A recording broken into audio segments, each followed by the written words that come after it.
Mi nombre es Álvaro Enrique Gómez Ovalle, soy estudiante de doctorado del Centro de Investigación y Estudios Avanzados Investado de la Unidad Querétaro en México y soy candidato a maestro en Ingeniería con énfasis en Ingeniería Mecánica en la Universidad del Valle. Mi proyecto se llama Modelación por elementos finitos del ensayo de nanoindentación instrumentada. Y el proyecto trata sobre que se modeló por el método de los elementos finitos el ensayo de nanoindentación instrumentada sobre el sistema o sobre un sustrato determinado usando un indentador esférico. Posteriormente se analizó un modelo elástico y un modelo plástico y se comparó con el modelo de Hertz y una curva de carga-descarga de la literatura correspondientemente.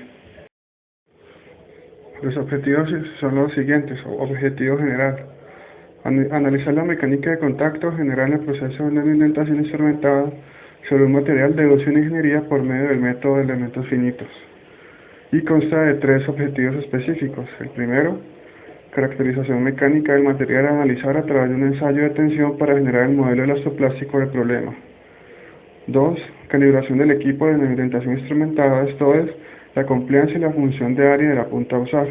Tercero, generación de la curva carga-descarga por el método de elementos finitos y compararla con una obtenida experimentalmente.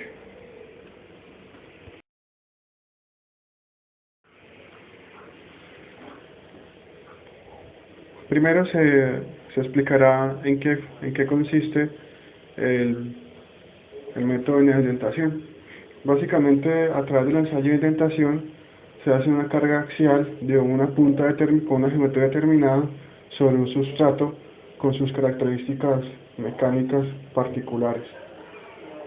Al hacer esta carga axial sobre el material, a su vez después se hace una descarga, generando una curva en el eje Y de carga y en el eje X de desplazamiento, donde, como se observa en la gráfica,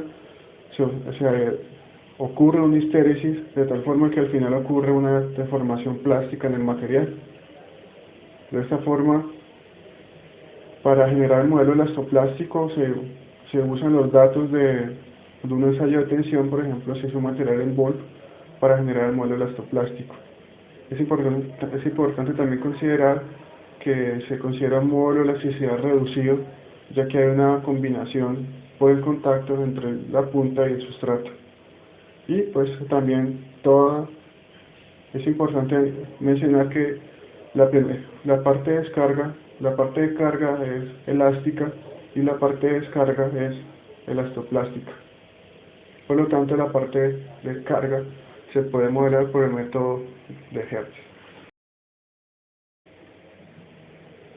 En esta diapositiva se pueden observar diferentes tipos de curva de carga-descarga para diferentes materiales. Por ejemplo, en la primera se observa un sólido elástico en donde donde no ocurre histéresis y la descarga va por el mismo camino de la carga. Entonces, al final no hay huella en el material. Se observa que en la curva carga-descarga se pueden observar particularidades del material. Por ejemplo, cambios de fase, por ejemplo, pop-in como fracturas, o por ejemplo, creep en polímeros. Y se observa que para diferentes puntas, por ejemplo, una cilíndrica o una esférica, se tienen consideraciones geométricas diferentes que influyen al final en el análisis de los datos y la obtención de las propiedades mecánicas. Ahora vamos a pasar en sí cómo funciona el método de los elementos finitos. Para este proyecto se utilizó el software Abaqus con licencia en la Escuela de Ingeniería Mecánica de la Universidad del Valle. El primer paso es generar la malla. Como se observa, se utilizó un tipo de malla específica de reducción de 4:1, de tal forma que en la zona entre el indentador y el sustrato se observa la zona más refinada.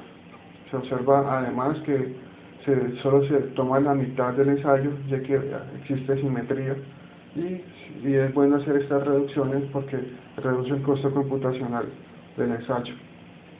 Se observa que se usó una punta esférica y un sustrato isotrópico. Dado que es un modelo elastoplástico, es importante alimentar el modelo con datos. De esta forma, a partir de aquí se hizo un ensayo de tensión para obtener la curva de esfuerzo de formación y de esta forma alimentar el modelo con los datos que ocurre el material después de que se excede el límite de excelencia del material, es decir, que se excede ya la parte elástica del material. De esta forma se utiliza un modelo de ley de potencias para obtener el resto de los datos. Se observa además las propiedades que se tuvieron en cuenta. El material indentador es rígido, se observa, se utiliza un radio de 0.025, una altura de 0.0125, las propiedades geométricas del material, de largo, ancho y profundidad fueron de 0.066 cada uno, un modo de elasticidad de 200 gigapascales y una razón de Poisson de 0.3. Estos son los resultados obtenidos, donde se muestra el modelo elástico y la distribución de presión que hace el indentador sobre el material. Aquí se observa la distribución de desplazamiento.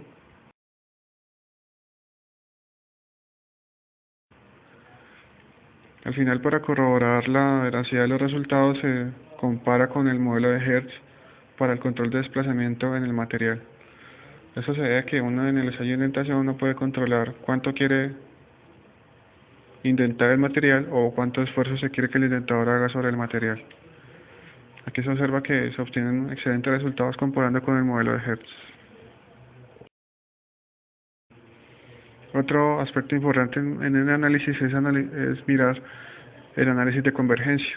Esto es analizando la malla y ver qué tanto se tiene que refinar la malla para que los dos resultados se acerquen entre sí. Aquí se observa que con la malla obtenida ya existe una excelente convergencia entre resultados. Aquí ya se observa el modelo plástico. Se observa que cuando se hace la descarga ya se deja una huella en el material, verificando que sí es un modelo elastoplástico. Y aquí la comparación con curvas de carga-descarga generadas por ensayo de indentación experimental. Entonces se observan en las conclusiones que el modelo lineal generado por la simulación presentó una buena aproximación con el modelo de Hertz. El modelo plástico tuvo una buena aproximación con un modelo generado en la literatura para materiales con similares propiedades mecánicas. Por medio del método de elementos finitos fue posible generar la curva de carga-descarga del material, la cual es utilizada en medición de propiedades mecánicas de materiales.